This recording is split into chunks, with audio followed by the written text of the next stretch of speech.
Hi, welcome to Industry News. We have a lot of really exciting stories. We have a lot of exciting non-Pokemon related stories for you. Augmented reality Pokemon. There are other things.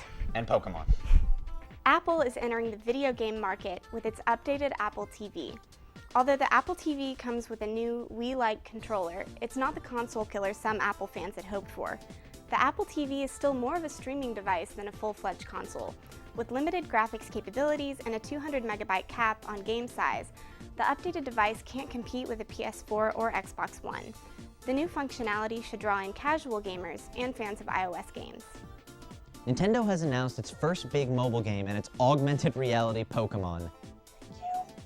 Pokemon Go is a game for Android and iOS that allows you to find, catch, battle, and trade Pokemon in real life through your phone simply by wandering around and finding Pokemon and other trainers, and it appears to include multiplayer public events, much like those in MMOs such as Destiny and World of Warcraft, except now you can go catch Mewtwo with a crowd of people.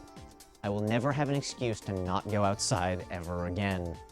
The game can be paired with a special device called the Pokemon Go Plus, which looks like a fusion between a Pokeball and a Google location icon that can be worn by players to allow them to connect to the game without having to constantly stare at their phones. It'll vibrate when there's Pokemon and trainers nearby, and all sorts of other things.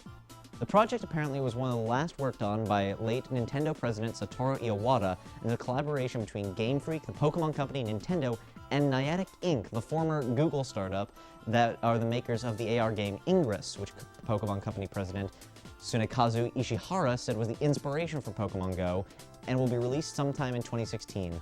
What a time to be alive. Ubisoft is getting its own theme park. The publisher behind Assassin's Creed has partnered up with a Malaysian park developer to build a new amusement park based on its different properties. The park will be indoors, so we won't be seeing Assassin's Creed roller coasters. Don't expect to visit anytime soon. The park won't open until 2020. And if you're dying to go, plan on an international vacation. The park will be in Kuala Lumpur, the capital of Malaysia. The free expansion of the popular game Shovel Knight now has a release date of September 17th. Shovel Knight Plague of Shadows will place you in the robe of the Plague Knight, a master alchemist and boss of the Explodatorium from the base game, who fights with magical exploding potions. The expansion comes with an all-new campaign where the Plague Knight seeks to defeat his former allies in the Order of No Quarter and create the ultimate potion. In addition, there will also be a challenge mode full of speedrunning, boss rematches, and other rule benders. Now, you will have to have beaten the main story to play it, but if you switched consoles since you beat the story, you can get a special encode to unlock Plague of Shadows. Again, that release date is September 17th, and it's for the low cost of free. Jimmy Kimmel created controversy after making fun of Let's Plays. The late-night host received a huge amount of internet backlash after he said watching other people play games is like watching someone else eat your meal at a restaurant. Some gaming fans didn't take the joke very well. After a flood of online insults, Kimmel tried to smooth things over by teaming up with two YouTubers, Markiplier and Mrs. May, to play Rocket League. 9 years and over 3,300 games, the curtain is closing on Xbox Live's Indie Games program. The shutdown was announced back in May, but now a timetable has been officially laid out.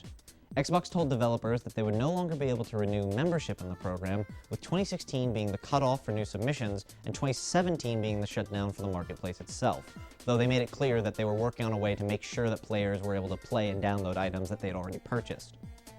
Running since September of 2006, the system brought tons of developers to the Xbox ecosystem and created a massive library of independent games, but was not brought over when the Xbox One was released.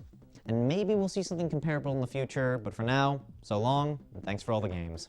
That's it for Industry News. Thanks for watching. Did you see the Pokemon? There's other stuff in the real world besides it doesn't matter, Pokemon. Just because calm down. life is worth living.